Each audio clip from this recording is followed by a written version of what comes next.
Го следите неделното интервју на Слободна Европа. Во него гостин е професорот на Правниот факултет во Скопје Денко Малевски. Професоре Малевски, во понеделник почнува јавната расправа пред Меѓународниот суд во Хаг, кој треба да покаже дали Грција ја прекршила времената спогодба во однос на Македонија или обратно, како што тврди Грција. Како овој судски процес може да влие врз спорот со името? Да, овој процес битно нема да измени ништо во она што е суштинско во нашиот спор со името, а имено обврската која Македонија ја зема со времената спогодба е дека ќе се бара компромисно решение со Грција. И тоа ќе остане независно од исходот од спорот. Самиот спор кај нас се гледа како прашање на победа или пораз, меѓутоа претпоставувам дека би било подобро ако гледаме на него како процес на учење, а имено во понеделник веќе ќе се објават спротивставените ставови на двете страни, така што и печатот, медиумите тоа веќе ќе го имаат и ќе можеме можеби да научиме нешто од тоа што ги повредува едниот народ, а што другиот во овој веќе дводеценијски спор. Ако успееме тоа да го направиме, ако нешто научиме од тоа, тоа може евентуално да ни помогне во натамошната расправа, барањето на компромисно решение со Грција. Доколку пак се заглавиме во домашниве работи, како што очигледно повторно се случува, тогаш едноставно нема ништо пак да учиме, туку само ќе чекаме каков ќе биде исходот. Но добро, што ќе се случи доколку судот донесе заклучоци кои ќе бидат во полза на Македонија или обратно? Мислам дека судот нема да донесе таква одлука. Уште при приемот во Обединети нации, тој проблем, суштината на тој проблем беше ставена на политичкиот колосек, значи да се разреши преку дипломатија, а не преку судови. Оти преку судови горе-доле работата е јасна. Никогаш во историјата на Обединетите нации никому не му се оспорувало правото на име и државата која се зачленува, ако ги исполнува условите, едноставно кажува како се вика, како дете кога ќе се роди, па оди на матичар и прашуваат родителите кое му е името.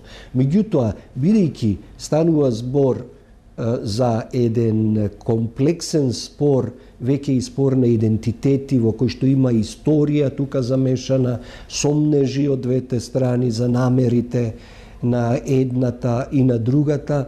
Сето тоа ја наведе организацијата, а големите сили имаат главна одлука тамо, да го префрлат тој спор на планот на дипломатијата и барање компромисно решение. Така што и судската одлука веројатно ќе биде така некако избалансирана.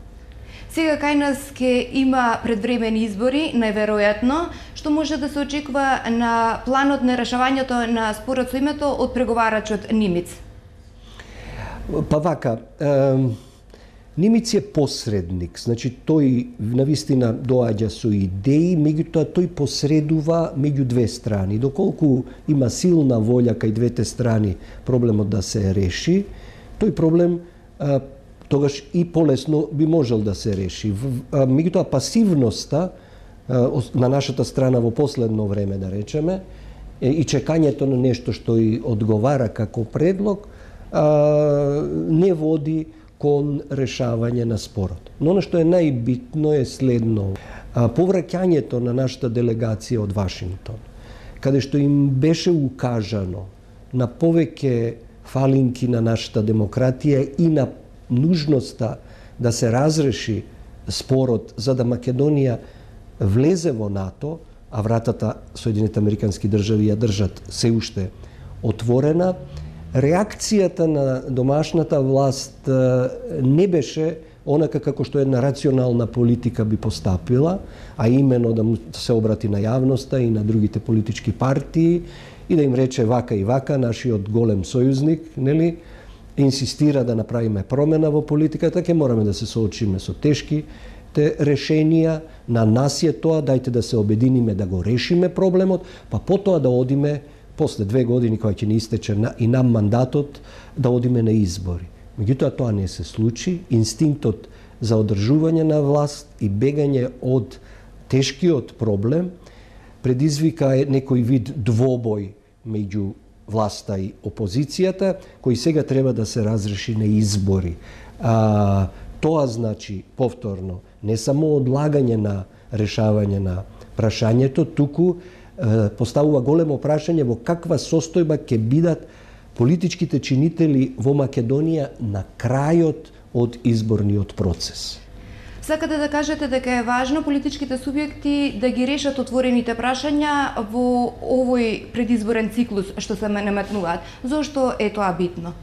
Мислам дека приликата е пропуштена и тоа скоро би рекол дефинитивно е пропуштена од страна на владеачката структура, која што со прифаќање да оди на избори за да се избегне решението на проблемот, сега ќе предизвика таква фрагментација на политичката сцена на Македонија, која што ќе значи дека со ужасни тешкоти ќе може да се изгради консенсус.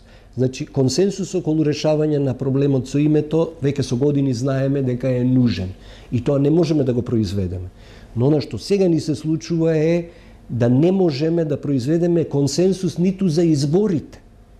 И сега тоа не става во една ситуација на она што се вика failed democracy, нели? Демократија која не успева да функционира. Нека мислат дека во наредните 5-6 години нема ништо да се смени, бидејќи Грција не прифаќа ништо. Па Грција не е страната на која и се брза. Грција ги кажа своите ставови, направија еден исчекор од она што беше договор на нивните партии многу години, а тоа е дека ќе ја признаат државата само ако во нејзиното име го нема зборот Македонија.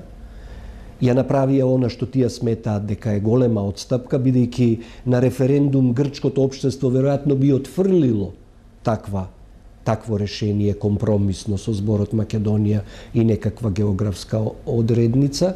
Значи тие сметаат дека го изоделе половина од патот и имам впечаток дека таа фајла со името ја имаат затворено и е ставено на страна, затоа што се имаат други сега проблеми, и меѓународни, и економски, домашни и така натаму. Така што, ако нам ни гори под нозе, ние треба тоа да го правиме на сите можни начини, а пред се преку притисокот кој што ќе го вршиме со соработка со големата сила на денешницата, а тоа се Соединените Американски држави. И сега повторно се враќаме на почетокот. За жал, односите со Соединените Американски држави не ни се баш сјајни сега во последно време, заради притисокот кој и тие го вршат врз Македонија да се изнајде решение, и така влегуваме во еден магепсан круг. Што значи тоа што Стејт департментот изрази загриженост околу судството, слободата на медиумите, политичкиот диалог? Велам, ова е веројатно без преседан во односите меѓу Америка и Македонија, колку се тие во моментот практично затегнати. Секоја умна власт внимателно би ги погледнала забелешките и секоја умна власт би заклучила дека станува збор за отклонување на дефектите во македонската демократија и ништо повеќе. Ако тие предлагаат нешто што не е повеќе од поправка, нели, на дефект на демократија, тоа треба така да се направи. Оти сега кога се води општеството во насока на избори и на нестабилност и на конфронтација, кога ќе излеземе од изборниот процес, може да се случи да по сите тие точки бидеме полошо од колку пред да влеземе во тој изборен процес. Благодарам на разговорот. Молам. Го следевте неделното интервју на Слободна Европа. До гледање.